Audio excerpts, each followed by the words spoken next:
नगरोटा विधानसभा चुनावों की अगर बात करें और इस वक्त हिमालयन मेल की टीम नगरोटा विधानसभा क्षेत्र में आम जनता की आवाज जानने के लिए पहुंची है कि आम जनता की राय क्या है। इसमें कोई दो राय नहीं कि 2014 और 2024 के चुनावों की बात करें तो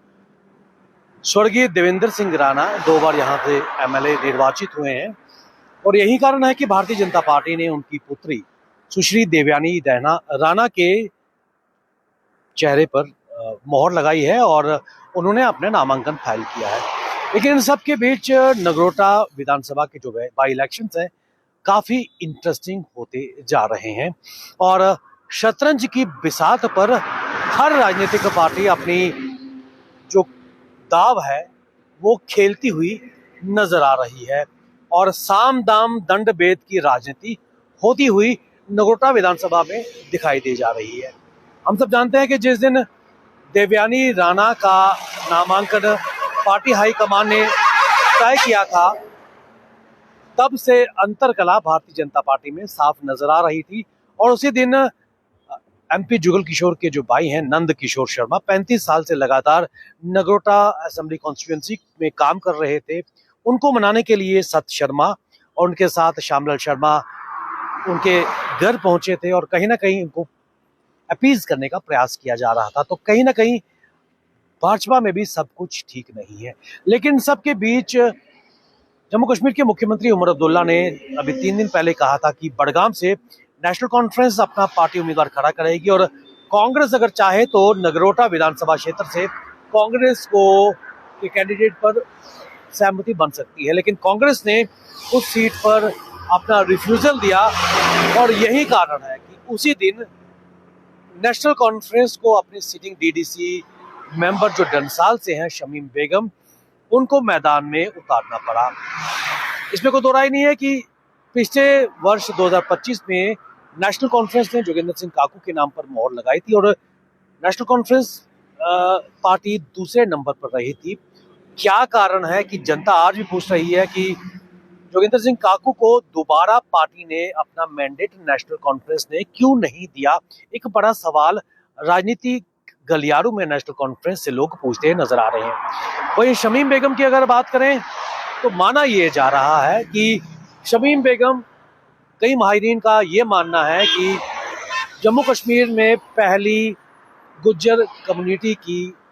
महिला कैंडिडेट नेशनल कॉन्फ्रेंस की उतारी है और महिला सशक्तिकरण की दिशा में एक कदम नेशनल कॉन्फ्रेंस ने उठाया है। लेकिन जो एक्सपर्ट्स हैं जो खासकर नगरोटा कॉन्स्टिट्यूएंसी को बहुत क्लोजली वॉच करते हैं उनका ये मानना है कि देवयानी राणा खुद एक महिला है और उनके मध्य मुकाबले एक और महिला को उतारना कहीं ना कहीं इमोशनल कार्ड खेला जा रहा है।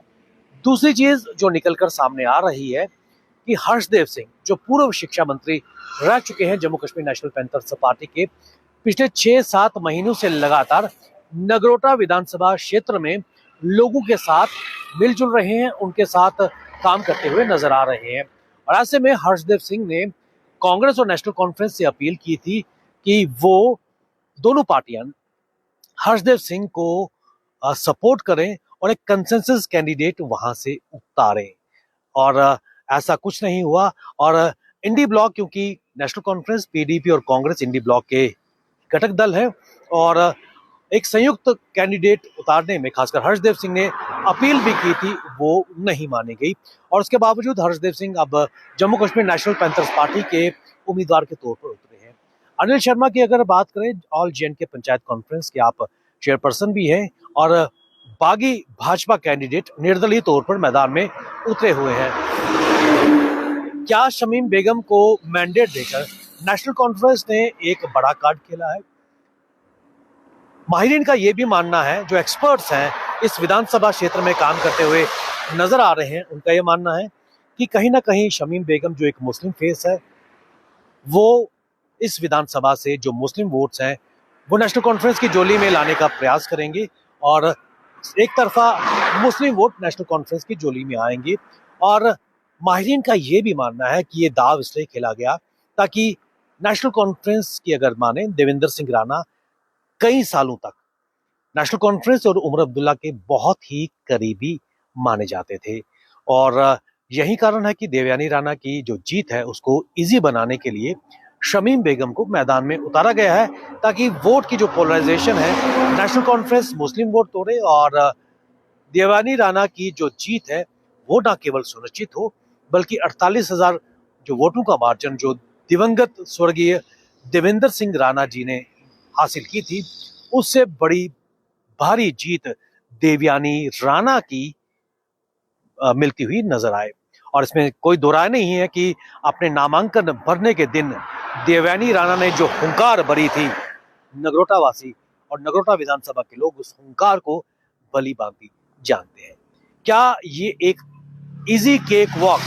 देवयानी राणा के लिए इन विधानसभा चुनाव में देखने को मिलेगा, या कहानी में कोई एक ट्विस्ट देखने को मिलेगी? क्योंकि शमीम बेगम की अगर बात करें तो जम्मू कश्मीर के डिप्टी सीएम